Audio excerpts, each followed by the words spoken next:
कामयाबी जी जी राजीव, मैं ਤੁਹਾਨੂੰ ਰੋਕਣਾ ਚਾਹੂੰਗੀ। ਜਿਹੜੇ ਹਥਿਆਰ ਬਰਾਮਦ ਕੀਤੇ ਗਏ ਨੇ ਉਹਨਾਂ ਦੀ ਤਸਵੀਰ ਅਸੀਂ ਦਿਖਾ ਰਹੇ ਹਾਂ ਆਪਣੇ ਦਰਸ਼ਕਾਂ ਨੂੰ। ਨਿਊਜ਼ 18 ਤੇ ਐਕਸਕਲੂਸਿਵ ਤਸਵੀਰ ਹੈ।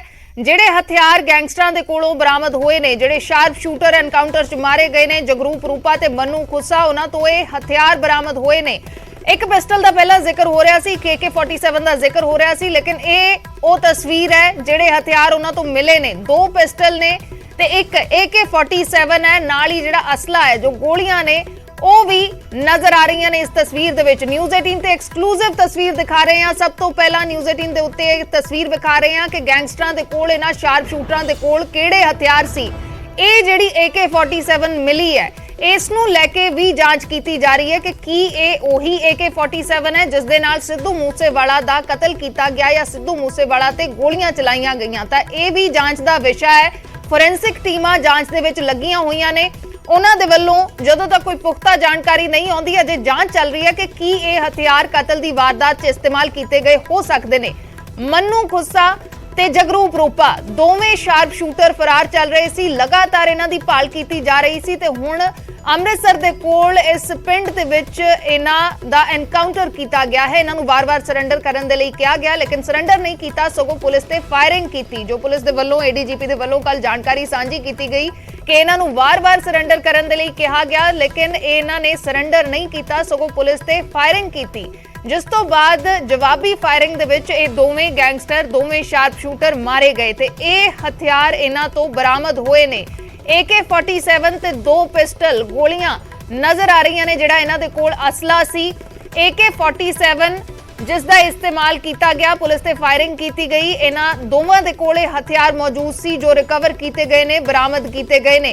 राजीव दा एक बार फिर तो रुख करांगे। राजीव, ये एक्सक्लूसिव तस्वीरां असीं न्यूज़ 18 दे उत्ते दिखा रहे हैं। शूटरां दे कोल AK-47 सी, 2 पिस्टल सी, असले दीयां एक्सक्लूसिव तस्वीरां असीं विखा रहे हैं। एक तस्वीर जिहड़ी न्यूज़ 18 ते असीं दिखा रहे हैं, ये भी जांच दा विषय है कि ये हथियार की इस कतल दे विच भी इस्तेमाल किए गए सी। सिद्धू मूसेवाला दा 29 मई नूं कतल किया गया। की ये वही AK-47 हो सकती है? की ये पिस्टल भी उस वारदात दे विच इस्तेमाल किए गए हो सकते हैं? ये जांच दा विषय है। राजीव,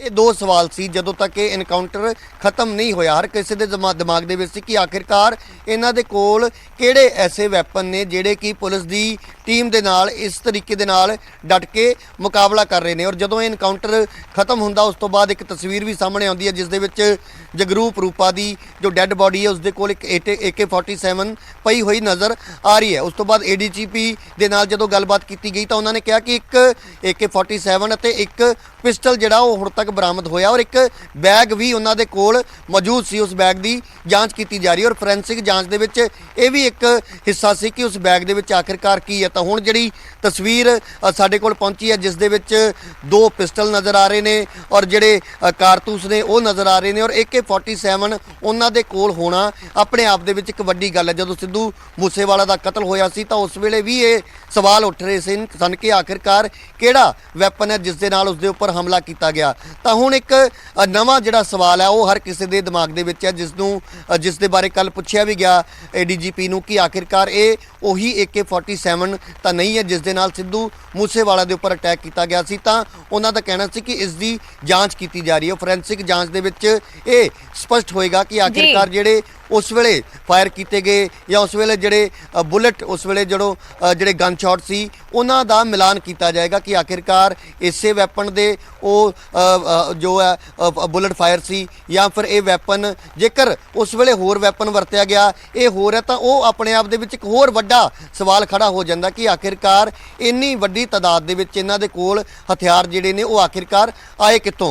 और ये क्योंकि पुलिस की गिरफ्त दे विच ये जदों सिद्धू मूसेवाला दा कतल हुंदा उस तो बाद पुलिस जदों जांच शुरू करदी है तो उसके तार जिहड़े ने वो पंजाब तो बाहरले सूबियां दे नाल जुड़दे ने। बाद दे विच कड़ी दे नाल कड़ी जदों जोड़ी जांदी है तो उस तो बाद ये गल सामने आउंदी है कि अमृतसर दे नाल लगदा जो जिला तरन ताਰਨ है उत्थों दा ये जो जगरूप रूपा रहण वाला तो वो भी इस दे विच शामिल है। तो उसके परिवार ने भी उस वेले कहा सी कि जेकर वो इस दे विच शामिल है तो उसनूं उसकी सज़ा मिलनी चाहिए। और कल जदों उसका एनकाउंटर दे विच उसनूं मार दिता जांदा तो फिर उसकी माता का ਬਿਆਨ ਸਾਹਮਣੇ ਆਉਂਦਾ ਕਿ ਅਸੀਂ ਤਾਂ ਪਹਿਲਾਂ ਹੀ ਇਹ ਗੱਲ ਕਹੀ ਸੀ ਕਿ ਜੇਕਰ ਸਾਡੇ ਪੁੱਤ ਨੇ ਕੋਈ ਐਸਾ ਕੰਮ ਕੀਤਾ ਤਾਂ ਉਸ ਨੂੰ ਉਹਦੀ ਸਜ਼ਾ ਯਾਨੀ ਕਿ ਉਸ ਨੂੰ ਗੋਲੀ ਮਾਰ ਦੇਣੀ ਚਾਹੀਦੀ ਹੈ। ਤਾਂ ਕਿਤੇ ਨਾ ਕਿਤੇ ਇਸ ਐਨਕਾਊਂਟਰ ਨੂੰ ਲੈ ਕੇ ਜੋ ਸਿੱਧੂ ਮੂਸੇਵਾਲਾ ਦੇ ਫੈਨ ਨੇ ਉਹ ਕਿਤੇ ਨਾ ਕਿਤੇ ਇੱਕ ਉਹਨਾਂ ਨੂੰ ਸੰਤੁਸ਼ਟੀ ਜ਼ਰੂਰ ਹੋਈ ਹੈ, ਕਿਉਂਕਿ ਪੁਲਿਸ ਦੀ ਕਾਰਗੁਜ਼ਾਰੀ ਨੂੰ ਲੈ ਕੇ ਵੀ ਲਗਾਤਾਰ ਸਵਾਲ ਖੜੇ ਹੁੰਦੇ ਸੀ। ਹਾਲਾਂਕਿ ਇਸ ਐਨਕਾਊਂਟਰ ਨੂੰ ਵੀ ਬਹੁਤ ਸਾਰੀਆਂ ਧਿਰਾਂ, ਬਹੁਤ ਸਾਰੇ ਲੋਕ ਗਲਤ ਠਹਿਰਾਉਣਗੇ, ਪਰ ਪੁਲਿਸ ਦਾ ਇਹ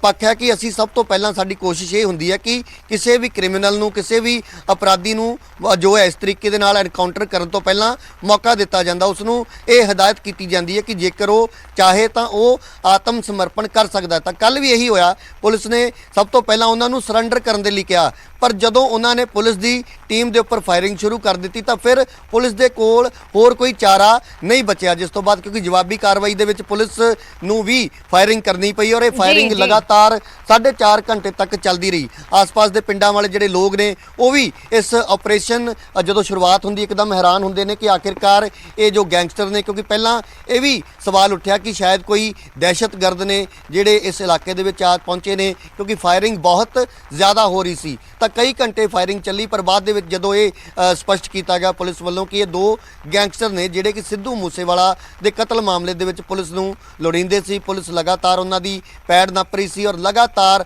ਉਹਨਾਂ ਦੀਆਂ ਗਤੀਵਿਧੀਆਂ ਦੇ ਉੱਪਰ ਨਜ਼ਰ ਰੱਖੀ ਜਾ ਰਹੀ ਸੀ ਔਰ ਜਿੱਦਾਂ ਹੀ ਪੁਲਿਸ ਨੂੰ ਪਤਾ ਲੱਗਿਆ ਕਿ ਉਹ ਇਸ ਇਲਾਕੇ ਦੇ ਵਿੱਚ ਹੋ ਸਕਦੇ ਨੇ ਤਾਂ ਪੁਲਿਸ ਦੀਆਂ ਟੀਮਾਂ ਲਗਾਤਾਰ ਇੱਥੇ ਜੋ ਹੈ ਲਗਾਤਾਰ ਪੂਰੇ ਇਲਾਕੇ ਦੇ ਵਿੱਚ ਵੱਖ-ਵੱਖ ਢੰਗਾਂ ਦੇ ਨਾਲ ਵੱਖ ਜੋ ਪੁਲਿਸ ਦੇ ਤਰੀਕੇ ਹੁੰਦੇ ਆ ਉਹਨਾਂ ਤਰੀਕਿਆਂ ਦੇ ਨਾਲ ਇਹ ਪਤਾ ਲਗਾਉਣ ਦੀ ਕੋਸ਼ਿਸ਼ ਕਰ ਰਹੇ ਸੀ ਕਿ ਆਖਿਰਕਾਰ ਇਹ ਲੋਕ ਕਿੱਥੇ ਲੁਕੇ ਹੋਏ ਨੇ ਔਰ ਕੀ ਇਹ ਕਿਸੇ ਹੋਰ ਵੱਡੀ ਵਾਰਦਾਤ ਕਰਨ ਦੀ ਫਿਰਾਕ ਦੇ ਵਿੱਚ ਤਾਂ ਨਹੀਂ ਹੈ ਜਾਂ ਫਿਰ ਇੱਥੋਂ ਕਿਤੇ ਹੋਰ ਸੂਬੇ ਦੇ ਵਿੱਚ, ਕਿਉਂਕਿ ਇਹ ਵੀ ਗੱਲਾਂ ਸਾਹਮਣੇ ਆ ਰਹੀਆਂ ਨੇ ਕਿ ਉਹ ਸ਼ਾਇਦ ਉਹਨਾਂ ਨੂੰ ਕਿਸੇ ਨੇ ਇਹ ਗੱਲ ਕਹੀ ਸੀ ਕਿ ਤੁਹਾਨੂੰ ਜੇਕਰ ਤੁਸੀਂ ਬਾਰਡਰ ਦੇ ਇਲਾਕੇ 'ਚ ਪਹੁੰਚਦੇ ਹੋ ਤਾਂ ਤੁਹਾਨੂੰ ਪਾਕਿਸਤਾਨ ਵਾਲੇ ਪਾਸੇ ਭੇਜਿਆ ਜਾ ਸਕਦਾ। ਹਾਲਾਂਕਿ ਇਹ ਜਾਂਚ ਦਾ ਵਿਸ਼ਾ, ਇਹ ਚਰਚਾਵਾਂ ਨੇ, ਇਹਨਾਂ ਬਾਰੇ ਜ਼ਿਆਦਾ ਅਸੀਂ ਪੁਸ਼ਟੀ ਨਹੀਂ ਕਰ ਸਕਦੇ, ਪਰ ਇਸ ਸਰਹੱਦੀ ਖੇਤਰ ਦੇ ਵਿੱਚ ਉਹਨਾਂ ਨੂੰ ਸ਼ਾਇਦ ਪਹਿਲਾਂ ਤੋਂ ਪੂਰੇ ਇਲਾਕੇ ਦੀ ਜਾਣਕਾਰੀ ਸੀ ਕਿ ਜੇਕਰ ਅਸੀਂ ਇਸ ਸੜਕ ਤੋਂ ਭੱਜਦੇ ਹਾਂ ਤਾਂ ਅੱਗੇ ਕਿਹੜੇ ਪਾਸੇ ਉਹ ਸੜਕ ਨਿਕਲਦੀ ਹੈ। ਤਾਂ ਉਹਨਾਂ ਦਾ ਜਿਹੜਾ ਐਗਜ਼ਿਟ ਰੂਟ ਸੀ ਇਸ ਪਿੰਡ ਦੇ ਵਿੱਚ ਜਿਹੜੀਆਂ ਲਿੰਕ ਸੜਕਾਂ ਨੇ ਤਾਂ ਉਹਨਾਂ ਤੇ ਵੀ ਪੁਲਿਸ ਜੋ ਹੈ ਪਹਿਲਾਂ ਤੋਂ ਤਾਇਨਾਤ ਕਰ ਦਿੱਤੀ ਗਈ ਸੀ ਔਰ ਪੁਲਿਸ ਦੀ ਪੂਰੀ ਤਿਆਰੀ ਸੀ ਕਿ ਇਹਨਾਂ ਨੂੰ ਜਾਂ ਤਾਂ ਗ੍ਰਿਫਤਾਰ ਕੀਤਾ ਜਾਵੇ ਔਰ ਜੇਕਰ ਜਿਸ ਤਰੀਕੇ ਦੇ ਨਾਲ ਉਹਨਾਂ ਵੱਲੋਂ ਫਾਇਰਿੰਗ ਕਰ ਦਿੱਤੀ ਗਈ ਉਸ ਤੋਂ ਬਾਅਦ ਪੁਲਿਸ ਦਾ ਇਹ ਜਿਹੜੇ ਅਧਿਕਾਰੀ ਨੇ ਉਹਨਾਂ ਵੱਲੋਂ ਆਦੇਸ਼ ਦੇ ਦਿੱਤੇ ਗਏ ਸਨ ਕਿ ਜੇਕਰ ਉਹ ਸਰੈਂਡਰ ਨਹੀਂ ਕਰਦੇ ਕਿਉਂਕਿ ਉਹ ਪੁਲਿਸ ਦੇ ਮੁਲਾਜ਼ਮਾਂ ਦਾ ਵੀ ਨੁਕਸਾਨ ਕਰ ਸਕਦੇ ਸੀ, ਇਸ ਕਰਕੇ ਪੁਲਿਸ ਦੇ ਕੋਲ ਹੋਰ ਕੋਈ ਚਾਰਾ ਨਹੀਂ ਸੀ ਔਰ ਪੁਲਿਸ ਵੱਲੋਂ ਇਸ ਐਨਕਾਊਂਟਰ ਨੂੰ ਅੰਜਾਮ ਦਿੱਤਾ ਗਿਆ। ਪਰ 4:30 ਵਜੇ ਦੇ ਕਰੀਬ ਇਹ ਜਾਣਕਾਰੀ ਸਾਹਮਣੇ ਆਈ ਕਿ ਦੋਵਾਂ ਗੈਂਗਸਟਰਾਂ ਨੂੰ ਜੋ ਹੈ ਉਹ ਢੇਰੀ ਕਰ ਦਿੱਤਾ ਗਿਆ। ਜੀ ਅਰਸ਼ਦੀਪ। ਜੀ ਬਿਲਕੁਲ ਜੁੜੇ ਰਹਿਣਾ ਰਾਜੀਵ। ਤਾਂ ਪੂਰੀ ਜਾਣਕਾਰੀ ਅਸੀਂ ਨਿਊਜ਼ 18 ਦੇ ਉੱਤੇ ਸਾਂਝੀ ਕਰ ਰਹੇ ਹਾਂ। ਇਹ ਤਸਵੀਰ ਦਿਖਾ ਰਹੇ ਹਾਂ ਜਿਹੜੇ ਹਥਿਆਰ ਬਰਾਮਦ ਹੋਏ ਨੇ, ਸ਼ੂਟਰਾਂ ਦੇ ਕੋਲੋਂ ਜਿਹੜੇ ਹਥਿਆਰ ਬਰਾਮਦ ਹੋਏ ਨੇ, ਇੱਕ AK-47 ਹੈ, 2 ਪਿਸਟਲ ਨੇ, ਜਿਹੜਾ ਅਸਲਾ ਬਰਾਮਦ ਹੋਇਆ ਹੈ ਉਸ ਦੀ ਤਸਵੀਰ ਨਿਊਜ਼ 18 ਦੇ ਉੱਤੇ ਸਭ ਤੋਂ ਪਹਿਲਾਂ ਅਸੀਂ ਆਪਣੇ ਦਰਸ਼ਕਾਂ ਨੂੰ ਦਿਖਾ ਰਹੇ ਹਾਂ। 2 ਗੈਂਗਸਟਰ, 2 ਸ਼ਾਰਪ ਸ਼ੂਟਰ ਜਿਹੜੇ ਅਜੇ ਵੀ ਫਰਾਰ ਚੱਲ ਰਹੇ ਸੀ 52 ਦਿਨਾਂ ਬਾਅਦ ਐਨਕਾਊਂਟਰ ਦੇ ਵਿੱਚ ਮਾਰੇ ਗਏ ਨੇ। ਜਗਰੂਪ ਰੂਪਾ ਤੇ ਮੰਨੂ ਕੁੱਸਾ, ਇਹਨਾਂ ਦੀ ਭਾਲ ਲਗਾਤਾਰ ਹੋ ਰਹੀ ਸੀ ਲੇਕਿਨ ਪੁਲਿਸ ਦੀ ਗ੍ਰਿਫਤ ਤੋਂ ਬਾਹਰ ਸਨ। ਲਗਾਤਾਰ ਇਹਨਾਂ ਦੀ ਤਲਾਸ਼ ਦੇ ਵਿੱਚ ਪੁਲਿਸ ਜੁਟੀ ਹੋਈ ਸੀ ਤੇ ਹੁਣ AGTF ਤੇ ਪੁਲਿਸ ਨੇ ਇਸ ਆਪਰੇਸ਼ਨ ਦੇ ਦੌਰਾਨ ਇਹਨਾਂ ਨੂੰ ਮਾਰ ਗਿਰਾਇਆ। ਇਹਨਾਂ ਨੂੰ ਵਾਰ-ਵਾਰ ਸਰੈਂਡਰ ਕਰਨ ਦੇ ਲਈ ਕਿਹਾ, ਜਿਵੇਂ ਕਿ ADGP ਨੇ ਜਾਣਕਾਰੀ ਦਿੱਤੀ। ਉਹਨਾਂ ਨੇ ਕਿਹਾ ਕਿ ਵਾਰ-ਵਾਰ ਇਹਨਾਂ ਨੂੰ ਸਰੈਂਡਰ ਕਰਨ ਦੇ ਲਈ ਕਿਹਾ ਲੇਕਿਨ ਇਹਨਾਂ ਨੇ ਸਰੈਂਡਰ ਨਹੀਂ ਕੀਤਾ, ਸਗੋਂ ਪੁਲਿਸ ਤੇ ਫਾਇਰਿੰਗ ਕੀਤੀ, ਜਿਸ ਤੋਂ ਬਾਅਦ ਜਵਾਬੀ ਕਾਰਵਾਈ ਦੇ ਵਿੱਚ ਇਹਨਾਂ ਦੋਵਾਂ ਨੂੰ ਮਾਰ ਗਿਰਾਇਆ ਗਿਆ।